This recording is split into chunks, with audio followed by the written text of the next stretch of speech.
দুর্যোগপূর্ণ আবহাওয়া ও যান্ত্রিক ত্রুটিতে প্রায় ৩ ঘন্টা বন্ধ থাকার পর মেট্রো রেলের চলাচল আবারও শুরু হয়েছে। সকাল 10:15টার দিকেই চলাচল শুরু হয়ে যায় এবং সকালে খানিকক্ষণ চলাচলের পরই মেট্রো বন্ধ হয়ে গেলে চরম ভোগান্তিতে পড়েন অফিসগামী যাত্রীরা। আমরা এ পর্যায়ে মেট্রো স্টেশনে যাচ্ছি, আমাদের সহকর্মী তাজনুর ইসলাম সেখানে আছেন। তাজনুর, এখন কি ঠিকমতো চলছে মেট্রো রেল? যাত্রীরা নির্বিঘ্নে চলাচল করতে পারছে কিনা?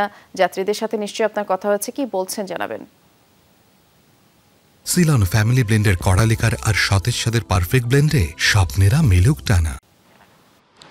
দেখুন, এখন পুরোপুরি স্বাভাবিক সেটি বলাই যায়। কেন? সাধারণত স্বাভাবিক দিনগুলোতে মেট্রো চলাচলের ক্ষেত্রে যেই 5 থেকে 6 মিনিটের যেই বিরতির কথা বলা হয়, সেটি এখন আমরা খেয়াল করলাম যে গত 10 মিনিটের মধ্যে মূলত 2টি ট্রেন আগারগাঁও স্টেশন পার করেছে। অর্থাৎ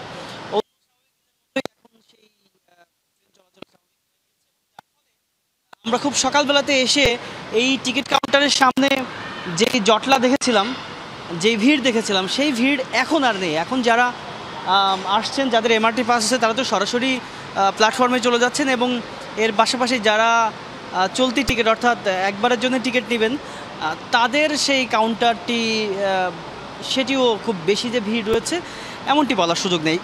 এই চলাচল স্বাভাবিক হবার কারণেই কিন্তু যে টিকিট কাউন্টার, সেখানে মানুষের ভিড় একেবারেই কমে গিয়েছে। সব মিলিয়ে দুর্যোগপূর্ণ আবহাওয়া, এখনও বাইরে প্রচুর বৃষ্টি হচ্ছে। সেই ঝুম বৃষ্টির মধ্যে আসলে এই মেট্রো রেল সবচেয়ে নিরাপদ এবং সুন্দরভাবে গন্তব্যে পৌঁছানোর জন্যই কিন্তু যারা বিভিন্ন গন্তব্যে যাচ্ছেন, তারা মেট্রো স্টেশনগুলোতে আসছেন। বৃষ্টি, ধন্যবাদ তাজনুর, শুনছিলাম আমরা।